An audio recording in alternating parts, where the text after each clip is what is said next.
늦은 오후 독수리 술도가의 문이 조심스레 열렸다. 오범수는 뜻밖의 손님에 잠시 당황했다. 문 앞에 무릎을 꿇은 나영우. 그녀는 고개를 푹 숙인 채 떨리는 목소리로 말했다. 범수 씨 미안해요. 제가 너무 많은 잘못을 했어요. 하니 그냥 계속 당신이 키워주세요. 저는 더 이상 하니 앞에 나타나지 않을게요. 말을 마친 그녀의 어깨는 작게 흔들리고 있었다. 오범수는 아무 말 없이 그녀를 바라봤다. 놀람과 혼란, 그리고 묘한 연민이 교차하는 표정이었다. 그 순간 오범수의 머릿속에 스쳤다. 이건 단순한 후회에서 나온 행동이 아니었다. 누군가 그녀의 등을 강하게 밀어준 사람이 있었다. 그리고 그 이름이 떠올랐다. 한동석 회장. 오범수는 여전히 침묵했지만 그 안에서는 수많은 감정들이 부딪히고 있었다. 화를 낼 수도 용서할 수도 없는 그 복잡한 마음. 그러나 적어도 지금 그녀가 무릎 꿇고 진심으로 사과하고 있다는 것만은 분명했다. 그녀의 등을 감싼 그림자가 물러가듯 그동안 술도가를 덮고 있던 먹구름도 서서히 걷히기 시작했다. 한이의 웃음소리가 집안에서 희미하게 흘러나왔다. 나영우는 고개를 더 숙이며 참아왔던 눈물을 흘렸다. 오범수는 깊은 한숨을 내쉰 뒤 조용히 문을 닫았다. 그녀의 말처럼 이제 정말 끝인 것일까? 며칠 후 독수리 술도가에는 또 다른 평화의 바람이 불고 있었다. 조용한 아침, 독수리 술도가 마당에 햇살이 내려앉았다. 문미수는 따뜻한 차 한 잔을 내리며 세리에게 조심스레 말을 건넸다. 세리 씨, 당분간 특별히 하실 일 없으면 우리 편의점에서 같이 일해보는 건 어때요? 요즘 알바도 안 구해지고. 세리는 눈을 크게 떴다. 생각보다 빨리 받아들여진 제안에 놀라며 동시에 미소를 지었다. 정말요? 저도 편의점 알바 해보고 싶었어요. 전에 지원했는데 경력 없다고 안 써주더라고요. 그렇게 세리는 미순의 편의점에서 아르바이트를 시작하게 되었다. 처음엔 계산대 앞에서 긴장도 했지만 미수는 자매처럼 다정하게 이것저것 가르쳐 주었다. 라면 끓이는 법부터 거래처 응대까지. 마치 진짜 식구처럼. 오범수는 그런 세리를 멀찍이서 지켜봤다. 퇴근길 마당에서 마주칠 때면 둘은 서로 동시에 멈춰섰고 어색한 듯 웃었다. 오늘도 고생했어요. 교수님도요. 짧은 인사였지만 그 안엔 조심스럽고 따뜻한 감정이 흐르고 있었다. 가족들도 세리를 다르게 보기 시작했다. 특히 마왕숙은 따뜻한 눈으로 말하곤 했다. 이젠 진짜 우리 식구 같다. 세리는 그런 말을 들을 때마다 울컥했지만 애써 웃음으로 넘겼다. 이 집에서 나도 누군가의 자리를 조금씩 차지하고 있구나. 그녀는 그렇게 조심스럽게 하지만 확실히 술도가의 가족이 되어가고 있었다. 그리고 그렇게 조용한 평화가 자리 잡을 무렵 그 누구도 예상하지 못했던 보이지 않는 균열이 천천히 다가오고 있었다. 편의점 유리창 너머 햇살을 등지고 서 있는 세리의 모습은 평화로워 보였다. 그러나 그 평화는 아주 얇은 유리처럼 손끝 하나로도 금이 갈 준비가 되어 있었다. 그녀의 모습을 멀찍이 주차된 검은 승용차 안에서 누군가 조용히 지켜보고 있었다. 짙은 선글라스에 감춰진 날카로운 시선. 나영우. 한이의 생모이자 오범수의 전 아내. 그녀는 조용히 손톱으로 핸들을 두드리며 중얼거렸다. 저 여자 교수 제자 아니었나? 지금은 아예 술도가에 붙어 살고 있네. 비틀린 웃음이 그녀의 입꼬리를 스치고 지나갔다.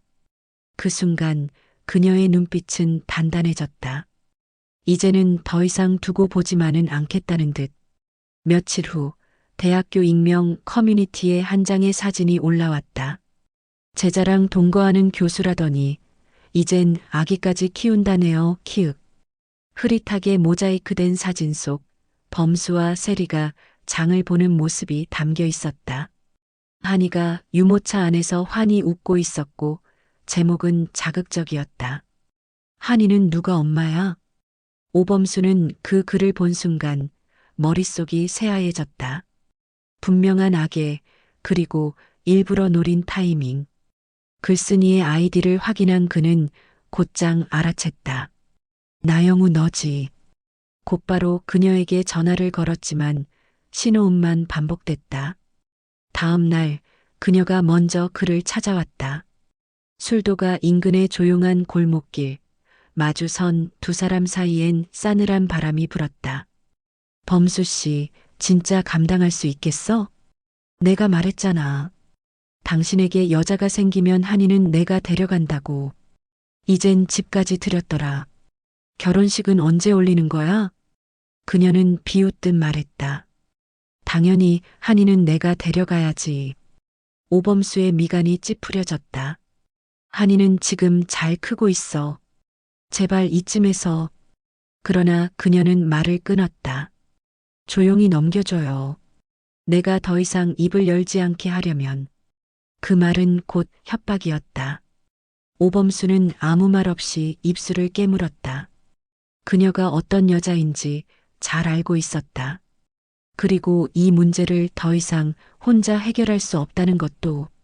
그 순간 그의 머릿속엔 단 하나의 이름이 떠올랐다. 회장님. 그날 오후 독수리 술도가에서 멀지 않은 한 카페. 마왕숙은 오랜만에 한동석 회장과 티타임을 갖고 있었다. 은은한 음악과 따뜻한 조명이 흐르는 베이커리 카페 안. 두 사람은 웃으며 담소를 나누고 있었고 한동석은 커피잔을 내려놓으며 창밖을 무심히 바라보다가 문득 말했다. 저기 범수 동생 아니에요? 그런데 옆에 있는 여자는 누구지? 마왕숙도 고개를 돌려 바라봤다. 멀리서 오범수와 나영우가 무겁게 대화하고 있는 모습. 글쎄요, 저 여자는 처음 보는데요. 차 안은 잠시 침묵에 잠겼고 이내 나영우가 먼저 자리를 떴다. 오범수는 자리에 멍하니 앉아 깊은 한숨을 내쉬었다. 그 모습을 본 한동석은 조용히 차에서 내려 다가갔다. 범수 동생, 무슨 일이에요? 안 좋은 일 있어요? 오범수는 놀란 듯 고개를 들며 애써 웃었다. 아닙니다, 회장님. 별일 아니에요. 그 순간 한동석의 눈빛이 바뀌었다. 잠깐만 그 여자. 어디서 본 적 있는데, 아, 맞다. 그는 손뼉을 쳤다. 장재영 회장이랑 결혼한 그 여자 맞네. 그치, 범수 동생? 오범수는 입술을 굳게 다물었지만 결국 고개를 끄덕였다. 잠시 망설이던 그는 조용히 입을 열었다. 사실 그 여자는 제 전처입니다. 미국에서 함께 살았고 그곳에서 한이를 낳았죠. 하지만 산후 우울증으로 결국 떠났고 얼마 지나지 않아 장재영 회장과 결혼했다는 소식을 들었습니다. 그때부터 전 혼자 한이를 키워왔습니다. 한동석과 마왕숙은 충격에 말을 잇지 못했다. 오범수는 한숨을 내쉬며 말을 이었다. 그런데 요즘 다시 나타났어요. 세리와 제가 가까워진 걸 알고 쌍방이라며 한이를 데려가겠다고 협박합니다. 제가 조용히 넘기지 않으면 더 크게 만들겠다고까지 말하더군요. 그 말을 들은 한동석의 미간이 좁아졌다. 잠시 눈을 감고 깊은 생각에 잠긴 그는 마침내 조용히 고개를 들며 말했다. 걱정 마요. 내가 다시는 그 여자가 얼씬도 못하게 해줄게요. 그의 목소리는 낮았지만 단호했고 그 한마디는 마치 먹구름 사이로 내리쬐는 햇살처럼 오범수의 무거운 어깨를 가볍게 해주었다. 그날 저녁 한동석은 정장을 차려입고 한 고급 사무실의 문을 열었다. 장재영 회장이 놀란 얼굴로 일어나 그를 맞았다. 아니, 한 회장님이 여기까지 어떻게... 그 순간부터 술도가를 뒤흔들던 그림자는 서서히 걷히기 시작했다. 고급스러운 사무실, 유리창 너머로 도시의 야경이 반짝이고 있었다. 한동석은 장재영 회장 앞에 앉아 단도직입적으로 말했다. 당신 아내가 내 동생을 괴롭히고 있어요. 지금 당장 멈추게 해주셔야겠습니다. 그 말을 들은 장재영은 얼굴빛이 굳었다. 잠시 정적이 흐른 뒤 그는 조용히 고개를 끄덕였다. 죄송합니다, 한 회장님. 그런 일 다시는 없도록 제가 직접 정리하겠습니다. 그날 저녁 나영우는 장재영의 호출을 받았다. 익숙한 와인 잔도, 소파의 부드러운 감촉도 그날만큼은 차갑게 느껴졌다. 장재영은 와인을 따르지 않았다. 대신 굳은 표정으로 그녀를 바라보며 단호하게 말했다. 지금 뭐 하는 짓이야? 아이를 데려간다고 협박하고 그 집 사람들까지 괴롭히고 이러다 정말 이혼당하고 싶어? 나영우는 당황한 표정으로 고개를 들었다. 오범수의 형이 한동석 회장이었어? 왜 그걸 나한텐 말 안 했어? 그러나 장재영은 냉정했다. 그걸 어떻게 알겠니? 하지만 한 회장이 직접 나서서 말한 거면 그건 정말 선을 넘은 거야. 말을 잇던 그는 조용히 신문을 책상 위에 내려놓았다. 그 표정은 결심으로 굳어 있었다. 지금 렉스 호텔, 너 이름으로 넘기겠다는 말 없던 일로 하자. 그리고 다시는 술도가 근처에도 가지 마. 그게 싫다면 난 너랑 이혼할 거야. 그 순간 나영우의 눈에서 힘이 빠져나갔다. 늘 자신을 사랑해주던 장재영, 그가 처음으로 이혼이라는 말을 입에 올렸다. 자존심이 허물어졌다. 그제야 그녀는 자신의 행동이 얼마나 무모했는지 깨달았다. 입술을 깨문 채 고개를 떨군 나영우는 떨리는 목소리로 말했다. 다신 안 그럴게요. 한이 앞에 다시는 안 나타날게요. 정말이에요. 2번 다시 술도가 근처에도 얼씬하지 않겠습니다. 그녀의 목소리는 작았지만 그 안엔 지금껏 없던 진심이 실려 있었다. 한순간에 무너져버린 자존심, 그리고 비로소 찾아온 뉘우침. 그날 밤 그녀는 처음으로 잠을 이루지 못했다. 그리고 며칠 후 그녀는 조용히 다시 술도가의 문 앞에 섰다. 늦은 오후 독수리 술도가의 마당 앞. 오범수가 문을 열자 낯익은 실루엣이 조용히 고개를 숙이고 서 있었다. 나영우였다. 그녀는 망설임 없이 무릎을 꿇고 2 손을 모아 말했다. 범수 씨 정말 미안해요. 제가 너무 많은 잘못을 했어요. 한이는 그냥 당신이 키워주세요. 저는 다시는 그 아이 앞에 나타나지 않겠습니다. 오범수는 말을 잃은 채 한참 동안 그녀를 바라봤다. 어디서도 볼 수 없던 낮고 조용한 목소리.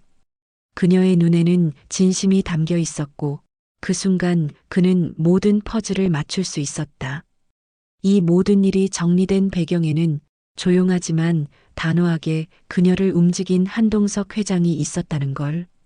더는 말이 필요 없었다. 오범수는 천천히 고개를 끄덕였고 나영우는 눈물을 흘리며 땅에 손을 짚고 일어섰다. 그녀는 조용히 뒷모습을 남긴 채 술도가를 떠났다. 며칠 후 술도가에는 다시 웃음소리가 가득했다.